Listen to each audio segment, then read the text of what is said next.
दोस्तों, जय हिंद, जय भारत। मैं मदन लाल आज़ाद, संस्थापक संयोजक ठगी पीड़ित जमाकर्ता परिवार और all India bike board taxi union आज दिनांक 19 सितंबर 2024 को आपके समक्ष प्रस्तुत हूँ। राजधानी दिल्ली से कुछ खास सूचनाएं, खास समाचार और एक बहुत बड़ी न्यूज आप सबको बताने के लिए कि किस तरह सरकार ने आपके आंदोलन को विभाजित करने के लिए, भ्रमित करने के लिए देश की ठगी पीड़ितों को 1000 करोड़ रुपए विद इन वीक बांटने की घोषणा की है। और बहुत सारे विषयों पर मैं आपके साथ चर्चा करूंगा, अपने आंदोलन के संदर्भ में भी बताऊंगा। लेकिन उससे पहले मैं हमेशा की तरह आप सबसे अपील करूंगा कि पूरा वीडियो ध्यानपूर्वक सुन लें। जिन साथियों ने अभी तक हमारे YouTube चैनल को सब्सक्राइब नहीं किया है वो इसे सब्सक्राइब जरूर कर लें, ताकि आपको घर बैठे अपडेट मिलती रहे और आपके भुगतान का सरल मार्ग आपको प्राप्त हो सके।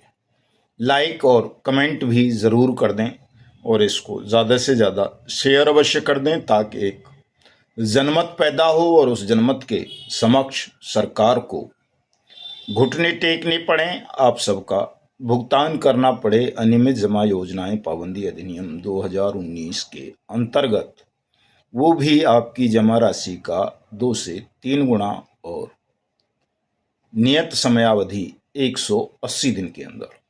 तो इस काम को तमाम साथी जरूर कर लेंगे। साथियों, क्योंकि बिना जनमत के भी हम इस जीतने योग्य लड़ाई को, जो बिल्कुल जायज़ है, न्यायपूर्ण है, सत्य पर आधारित है, अहिंसक है, लोकतांत्रिक है, कानूनी है, अगर हम इसे जल्दी से जीत नहीं पा रहे, सरकार को आपके चरणों में झुका नहीं पा रहे, तो उसका कारण केवल ये है कि आप बहुत ज़्यादा उदासीन हैं, तनावग्रस्त हैं, अपना आत्मविश्वास खो चुके हैं और सब आपस में जुड़ नहीं पा रहे। जिस दिन आप जुड़ जाओगे, हमारा वीडियो सुनने लगोगे, तो निश्चित रूप से आपका खोया हुआ आत्मविश्वास आपको प्राप्त हो जाएगा। जो उदासीनता का भाव आपके मन में आ गया है वो समाप्त हो जाएगा और आप हर जोर से, जुल्म से, अन्याय से लड़ने का हौसला अपने अंदर पैदा करके अपनी डूबी हुई मेहनत की रकम को जल्दी से जल्दी वापस प्राप्त कर लेंगे। जैसा कि आप सबको पता है, 1 सितंबर 2024 से लगातार हमारा अनिश्चितकालीन असहयोग आंदोलन मोदी सरकार और राज्यों की सरकारों के खिलाफ भुगतान की मांग को लेकर, निर्दोष एजेंट साथियों को सुरक्षा, सम्मान, रोजगार, पुनर्वास का अधिकार दिलाने के लिए और भारत माता को ठग बेईमानों के खूनी पंजों से आज़ादी दिलाने के लिए निरंतर चल रहा है और ये निरंतर बढ़ता जा रहा है। अगर आप गौर से हमारे वीडियोस को देखेंगे, सुनेंगे, तो आपको एहसास होगा कि वाकई सोया हुआ हिंदुस्तान, सोया हुआ निवेशक समाज, सोया हुआ ठगी पीड़ित राष्ट्र अब जाग चुका है और ये अपनी एकता के बल से अपना भुगतान, अपना अधिकार प्राप्त कर लेगा। देखा करें इसलिए तमाम साथी, चूंकि निरंतर ये आंदोलन बढ़ता जा रहा है। आज की 3 घटनाएं मैं आपको बताता हूं। राजस्थान के राजसमंद में बहुत ज़बरदस्त प्रदर्शन, हमारे प्रदेश अध्यक्ष आदरणीय MP शर्मा साहब, प्रदेश महासचिव आदरणीय ब्रजमोहन योगी जी, हमारे वहाँ के राष्ट्रीय उपाध्यक्ष आदरणीय श्रीमाली जी, रिटायर्ड प्रिंसिपल साहब, हमारे जिला अध्यक्ष रतनलाल पुरबिया जी और दूसरे साथियों ने मिलकर जो अभिनव प्रदर्शन आज राजसमंद में किया, प्रशासन को नतमस्तक किया, वो देखने योग्य था। आप देख सकते हैं, हमारे YouTube चैनल तप जप पर वो वीडियो अपलोड है, वहाँ जा कर के उसको देख सकते हैं। कितना ज़बरदस्त कार्यक्रम था। दूसरा कार्यक्रम हमारा आज उत्तर प्रदेश के, पश्चिमी उत्तर प्रदेश के बिजनौर में था, जहाँ हमारे राष्ट्रीय अध्यक्ष आदरणीय सुखदेव सिंह शास्त्री जी ने कार्यक्रम का नेतृत्व किया और हमारे राष्ट्रीय महासचिव डॉक्टर सरफराज उस्मानी साहब, हमारे जिला अध्यक्ष वीर सिंह जी, हमारे 5 तहसीलों के अध्यक्ष और एक बड़ा हुजूम निवेशकों का आज बिजनौर जिला कलेक्ट्रेट में देखने को मिला साथियों। तो जो कहते हैं कि साहब निवेशक आते नहीं हैं, उन्हें हमारे बिजनौर के जिला अध्यक्ष मास्टर वीर सिंह जी से सीखना चाहिए, उनसे प्रेरणा लेनी चाहिए कि किस तरह वो निवेशकों को भी घरों से बाहर निकाल लाए इस भुगतान की लड़ाई में, और किस तरह उन्होंने बिजनौर में लगातार आंदोलन करके प्रशासन को घुटने टेकने को विवश कर दिया। और जो अधिकारी कर्मचारी बट्स एक्ट 2019 की अनुपालना वहाँ नहीं कर रहे थे, लापरवाही बरत रहे थे आवेदनों को फीड तक करने में, उनके खिलाफ उन्होंने वहाँ वेतन कटौती तक की कार्रवाई करवा दी। और हमारे जिला अध्यक्ष मेरठ गोपाल सिंह सैनी साहब आज वहाँ मौजूद थे, तमाम साथी मौजूद थे, देखने लायक कार्यक्रम था। दुर्भाग्य से मैं नहीं पहुँच पाया चूँकि मेरी तबीयत खराब चल रही है, अभी थोड़ा सा दिक्कत है मुझे, और पूरी रात जो है मौसम खराब रहा, कल पूरे दिन खराब रहा, तो मौसम खराब होने की वजह से भी थोड़ा तकलीफ में इजाफा हो जाता है, इसलिए मैं नहीं पहुंच पाया। तो बिजनौर के साथियों से क्षमा प्रार्थी हूं, लेकिन 22 को अलीगढ़ जेल भरो आंदोलन में, 23 को बाराबंकी और 24 को सुल्तानपुर के मेरे 3 कार्यक्रम लगे हुए हैं। और मेरी कोशिश रहेगी कि मैं तीनों कार्यक्रमों में जैसे भी हो वैसे उपस्थित रहूं, चूँकि स्वास्थ्य तो खराब चलता ही रहेगा। मुझे लगता है ये जल्दी से अब ठीक नहीं हो पाएगा, चूँकि न तो प्रॉपर हम उपचार करवा पाएंगे और न आराम कर पाएंगे। तो अब तो इन्हीं हालात में लड़ना होगा साथियों, तो लड़ना है। पधारिए आप सब। 22 को अलीगढ़ चूँकि मंडल भी है, हमारा गृह जनपद भी है, तो जो मंडल के ज़िले हैं वो तो वहाँ के तो तमाम साथी आएंगे ही। जो आसपास के जनपदों में जहाँ हमारे साथी ज़्यादा भीड़ इकट्ठी नहीं कर सकें, वो भी अलीगढ़ आ सकते हैं। आगरा में बड़ा ज़बरदस्त कार्यक्रम रहेगा, आगरा पहुँच सकते हैं, आगरा मंडल के तमाम साथी और आसपास के ज़िलों के भी। और जो मेरठ मंडल के हैं वो मेरठ मंडल में कर लें। बाकी तो फतेहपुर में हमारा कार्यक्रम लगातार बहुत ज़बरदस्त चल ही रहा है, फतेहपुर पहुँचे तमाम साथी। कानपुर में बड़ा कमज़ोर है मामला, तो कानपुर वाले साथी, कानपुर देहात वाले साथी, प्रयागराज वाले साथी, कौशाम्बी वाले साथी, ये तमाम 22 सितंबर को फतेहपुर पहुँच जाएंगे, ताकि फतेहपुर की और जितने जनपदों के मैं नाम ले रहा हूँ या जहाँ नहीं ले पा रहा, जिनके नाम वीडियो लंबा ना हो जाए इस वजह से, वहाँ की जेलें आपके सामने 22 सितंबर को छोटी पड़ जाएं साथियों। इस तरह की स्ट्रेटजी बना करके आपको 22 सितंबर को इस लड़ाई को लड़ना है। आपकी तमाम साथियों की स्ट्रेटजी रणनीति बहुत बेहतरीन चल रही है। मैं देख पा रहा हूँ तमाम साथी नए नए आइडियाज़ लेकर के आ रहे हैं। आज उदयपुर राजस्थान में हमारे साथियों ने कल से ही आमरण अनशन पर बैठने की घोषणा कर दी है। और उत्तरोत्तर हमारे, चाहे वो जिला अध्यक्ष हों वहाँ के बंसीलाल मीणा साहब, चाहे वो हमारे भरत भाई कुमावत एडवोकेट साहब हों, हमारे राष्ट्रीय प्रवक्ता, वो उत्तरोत्तर प्रगति कर रहे हैं। और उनके वक्तव्यों से लगता है कि अब वो न केवल उदयपुर को बल्कि पूरे हिंदुस्तान के इस ठग और बेईमान साम्राज्य को हिलाकर रख देंगे, जमींदोज कर देंगे। अलवर जैसा हमारा जिला, जहां अकेले कभी राजेंद्र सेन हुआ करते थे, कभी कंवर सिंह साहब होते थे, अब वहां भी भीड़ जुटने लगी है। मध्य प्रदेश के मेहर जैसे ज़िले में, अशोकनगर में, छतरपुर में, मुरैना में और कई जनपदों में साथियों लगातार कार्यक्रम आयोजित होते जा रहे हैं। ये कारवां लगातार बढ़ रहा है। और जो बिजनौर का कार्यक्रम आज मैंने देखा साथियों, उसमें वो इतना बड़ा कार्यक्रम इसलिए हो सका चूँकि वहाँ हमारे जिला अध्यक्ष मास्टर वीर सिंह जी ने 5 तहसीलों में तहसील अध्यक्ष और तहसीलों की भी कार्यकारिणियों का गठन कर दिया है।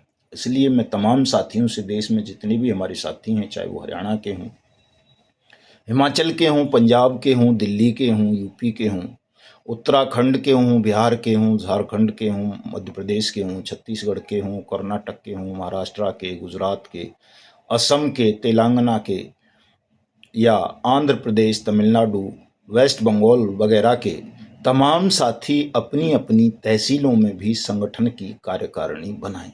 और जब आप ऐसा कर लेंगे तो साथियों भीड़ की कमी नहीं रहेगी। निवेशक भी अब जागरूक हो रहे हैं, वो आपके आंदोलन में शिरकत करेंगे और वो समय बहुत नज़दीक है अब जब इस बेईमान सिस्टम को झुकना होगा या मिटना होगा। दो में से एक बात है। वैसे तो आज बाबा वेंगा की भविष्यवाणी आ गई है कि 3 महीने में दुनिया खत्म हो जाएगी, लेकिन मैं आपको आश्वस्त कर दूं, भयभीत होने की ज़रूरत नहीं है। दुनिया डर रही है। बाबा वेंगा की जितनी भी भविष्यवाणियां हुई हैं अब तक वो सत्य सिद्ध हुई हैं, लेकिन आपको डरने की आवश्यकता नहीं है। ठगों दुनिया तो खत्म होगी निश्चित रूप से 3 महीने के अंदर, लेकिन वो ठगों की दुनिया खत्म होगी जो श्रम और सत्य पर आधारित जीवन गुजारेंगे, जो सच्चाई के साथ अपने राष्ट्र की अस्मिता के लिए लड़ेंगे, अपने देश की रक्षा के लिए लड़ेंगे, ईमानदारी के लिए लड़ेंगे, अपने हक हकूक के लिए लड़ेंगे, ठगी नहीं करेंगे, अपराध नहीं करेंगे, जमाखोरी, मुनाफाखोरी, मिलावटखोरी, हरामखोरी नहीं करेंगे। निश्चित रूप से उनकी दुनिया नष्ट नहीं होगी, उनकी दुनिया सजेगी, संवरेगी और खूबसूरत होगी। उनके जीवन में सुख, समृद्धि, शांति और खुशहाली आएगी। लेकिन ठगों की दुनिया निश्चित रूप से 3 महीने के अंदर अंदर समाप्त होनी शुरू हो जाएगी। ये सत्य है साथियों। तो इसलिए कोई भी साथी घबराएगा नहीं, डरेगा नहीं। हमारे ऐसे ऐसे भोले साथी जो 2 साल पहले बहुत ज़्यादा भयभीत थे, बोल नहीं पाते थे, हमारे मऊ के जिला अध्यक्ष विजय कुमार मौर्य साहब दहाड़ रहे हैं। मऊ में इतना झंडा बुलंद उन्होंने कर दिया है कि देख के गर्व होता है साथियों। कुशीनगर में हमारे जिला अध्यक्ष सत्यनारायण गिरी भिड़े हुए हैं अपने साथियों के साथ। हिमाचल में अकेली कुंडल देवी 2-3 साथियों को लेकर भिड़ी हुई हैं। मथुरा में हमारे लक्ष्मण सिंह सैनी साहब और लायक राम कुशवाहा साहब और 1-2 साथी और भिड़े हुए हैं अकेले। गौतम बुद्ध नगर पर हमारे मास्टर प्रताप सिंह जी, चौधरी विजेंद्र सिंह जी, चंद्रभान जी, वीरेंद्र सिंह जी, 4-6 साथी, अजबराज जी, 5 मान लीजिए, 5 पांडवों की तरह अकेले ही भिड़े हुए हैं, पूरे बेईमान सिस्टम से लोहा ले रहे हैं। गाजियाबाद पे हमारे दर्शन जी, गुलाब सिंह जी और हमारे दूसरे साथी 2-4 ही साथी हैं, वो भी भिड़े हुए हैं। मेरठ पे 2 ही साथियों ने झंडा बुलंद कर रखा है। सहारनपुर पर, रुड़की में, हरिद्वार में, कोटद्वार में, तमाम जगहों पर साथियों छोटी छोटी टुकड़ी में हमारे साथी इस लड़ाई को लड़ रहे हैं और सरकार को विवश कर रहे हैं अपनी भुगतान रणनीति के सामने, अपने आंदोलन के सामने भुगतान करने के लिए। बाराबंकी में हमारे साथियों ने जबरदस्त तूफान उठा रखा है। सुल्तानपुर की कई तहसीलों में और सुल्तानपुर में देखने लायक भीड़ इकट्ठी हो रही है साथियों। झारखंड में लोहरदग्गा हो, चाहे गुमला हो, चाहे रांची हो, हमारे साथियों ने एक बड़ा सैलाब पैदा कर दिया है। वहाँ बिहार में कई जिलों में, गोपालगंज सहित हमारे साथी दिन रात जुटे हुए हैं। और कर्नाटक की तो पूछो ही मत साथियों कि कर्नाटक ने तो तमाम रिकॉर्ड और इतिहास ध्वस्त कर दिए हैं आंदोलनों के। हजारों की भीड़ तमाम जनपदों में निकल रही है। वहाँ के मुख्यमंत्री तक को विवश होकर हमारे साथियों को आमंत्रित करना पड़ा है कि आप आएँ। मुझे पता नहीं था कि कोई वाट्स एक्ट नाम का भुगतान की गारंटी का कानून भी है। आप आइए, मैं आपके साथ मिलना चाहता हूँ, चर्चा करना चाहता हूँ और आप इसको पूरे विषय को मुझे समझाइए। मैं इसे राज्य में लागू करूँगा, सबका भुगतान कराऊँगा। वहाँ के एक मंत्री हैं जो भारतीय राष्ट्रीय कांग्रेस आई, जिसके नेता राहुल गांधी हैं, उसके राष्ट्रीय अध्यक्ष भी हैं, मल्लिकार्जुन खड़गे साहब उनके पुत्र हैं। उनके पुत्र ने भी हमारे साथियों को कहा है कि न वो केवल स्वयं उनके साथ बैठक करेंगे, बल्कि कांग्रेस के राष्ट्रीय अध्यक्ष मल्लिकार्जुन खड़गे साहब से भी हमारे साथियों की मुलाकात कराएंगे। तो साथियों, ये आपके आंदोलन की बड़ी जीत है कि अब देश के राज्यों के मुख्यमंत्री, देश के बड़े नेता अगर आपसे मुलाकात करने को खुद उत्सुक हो रहे हैं। कई सांसद और विधायक तो रोजाना ही हमारे कार्यक्रमों में कहीं कहीं शिरकत कर रहे हैं। एक दो भाजपा के विधायक भी आकर के बोल के गए हैं हमारे कार्यक्रमों में कि वो प्रधानमंत्री से, अपने चीफ मिनिस्टर से इस विषय पर बात करेंगे, सबका भुगतान सुनिश्चित कराएंगे, आंदोलन को वापस ले लें, असहयोग आंदोलन ना चलाएं, इस तरह की संकल्प ना लें। लेकिन साथियों, हम कोरे आश्वासन पर अब भरोसा नहीं करेंगे। अब तो सीधी सीधी लड़ाई है, आर या पार की, करो या मरो की। अब तो जेल भरो आंदोलन की तिथि तय हो चुकी है 22 सितंबर। आमरण अनशन की तिथि हम तय कर चुके हैं 2 अक्टूबर 2024। और बेंगा की भविष्यवाणी 3 महीने वाली।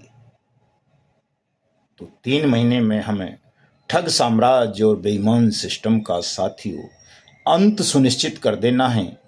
आप सबका भुगतान करवा देना है। देश के तमाम निर्दोष एजेंट साथियों को सुरक्षा, सम्मान, रोजगार, पुनर्वास की गारंटी का अधिकार दिला देना है और हिंदुस्तान को ठग मुक्त, बेईमान रहित राष्ट्र राज्य के रूप में स्थापित करा के ठग और बेईमानों की दुनिया का सर्वनाश कर देना है। इस संकल्प के साथ तमाम साथी आगे बढ़ें। और मैंने बताया, कांग्रेस के नेता मिल रहे हैं, सपा के मिल रहे हैं, और भी तमाम पार्टियों के लोग अब आ करके हमारे आंदोलन को समर्थन दे रहे हैं। कई जगहों पर जो किसान यूनियन हैं, जिनके अलग अलग नाम हैं, चाहे वो चढ़ूनी साहब वाली हो, चाहे अम्बावता साहब वाली हो, या एक दूसरी और है फरुखाबाद में वो हों, चाहे इटावा वाले साथी हों, वो सब हमारे इस आंदोलन को समर्थन देने के लिए आगे आ रहे हैं। केवल एक वो राकेश टिकैत वाला जो गुट है वो आगे नहीं आ रहा है। तो उसका कारण ये है कि राकेश टिकैत सुब्रत राय सहारा के भक्त हैं। तो वो कभी नहीं चाहेंगे कि सुब्रत राय सहारा जैसे ठगों पर कोई संगठन नकेल कस सके या ऐसे ठगों के खिलाफ मृत्युदंड का प्रयोग करवा सके। इसलिए वो इसमें खुलकर नहीं आ रहे, अन्यथा उनको आ जाना चाहिए था। उनको भी, चूंकि जो भी राष्ट्रभक्त साथी हैं, ईमानदार साथी हैं, जो सच्चे देशभक्त हैं, वो सभी अब धीरे धीरे हमारे इस आंदोलन से जुड़ने लगे हैं। कोई सीधे जुड़ रहा है तो कोई सहानुभूति रख रहा है, लेकिन जिनके मन में अंश मात्र भी देश के, राष्ट्र के प्रति प्रेम है, जो सत्य में, न्याय में, कानून में, लोकतंत्र में, अहिंसा में विश्वास रखते हैं, वो हमारे आंदोलन को अब समर्थन देने लगे हैं। तो इसलिए आपको किसी को घबराने की जरूरत नहीं है। और अब तो स्वयं मोदी सरकार झुक गई है साथियों, चाहे अप्रत्यक्षतः ही झुकी है, लेकिन झुक गई है। उसका सबसे बड़ा प्रमाण है, अमित शाह ने घोषणा कर दी है कि वो सहारा इंडिया समूह के निवेशकों को 1 हफ्ते के अंदर अंदर 1000 करोड़ रुपए का भुगतान करेंगे। जो अमित शाह पिछले लगभग 1.5 साल में सहारा सीआरसी पोर्टल के माध्यम से केवल 370 करोड़ रुपए बांट पाया था, वो कह रहा है कि वो अब 1000 करोड़ रुपए आने वाले 10 दिनों के अंदर बांट देगा सहारा समूह के निवेशकों को। इस घोषणा के पीछे उसकी जो नीयत है साथियों, वो बहुत खोटी है। बहुत खोटे दिमाग का आदमी है। गृह मंत्री अपने आप को दुर्योधन से और उस शकुनी से कम नहीं समझ रहा है। उसे नहीं पता कि हमारे समक्ष किसी की कोई चालाकी, छल नहीं चल पाएगा। उसने ये घोषणा केवल सहकारिता मंत्रालय से इसलिए करवाई है ताकि सहारा इंडिया समूह के निवेशक और निर्दोष एजेंट साथी ठगी पीड़ित जमाकर्ता परिवार के इस सत्याग्रही असहयोग आंदोलन में शिरकत ना करें, वो बट्स एक्ट 2019 के क्रियान्वयन की मांग ना करें। इसलिए वो सहारा समूह के निवेशकों को आपके आंदोलन से इस तरह की भ्रामक खबरें चलवा कर अलग कर देना चाहता है। और ये भ्रामक भी ना हो, एक बार को अगर सत्य भी है, वो 1000 करोड़ रुपए बांट भी देता है, तो साथियों सहारा का जो ठगी प्रकरण है वो कई लाख करोड़ का है। तो इस 1000 करोड़ अगर वो सच में अमित शाह बांट दे तो भी लालच में मत आ जाना, चूंकि सवाल 1.5-2 लाख करोड़ का है और 1000 करोड़ तो ऊंट के मुंह में जीरा जैसी बात है। और इससे भी बड़ी बात यह है कि इस टुकड़े को फेंककर अमित शाह देश को ठग और बेईमानों के चंगुल में फंसाए रखना चाहता है। तो साथियों, लड़ाई देश को बचाने की भी है, राष्ट्र की अस्मिता को बचाने की भी है। अमित शाह के बहकावे में कोई मत आना, भले ही वो 1,000 करोड़ ना, अगर 100 करोड़ भी बांट दे, वो 1 लाख करोड़ भी बांट दे, तो भी जब तक हम देश को ठग और बेईमानों से मुक्त ना करवा दें, तब तक इस लड़ाई को अब रुकने मत देना। मिलता हूं कल आप सबके साथ। जय हिंद, जय भारत साथियों।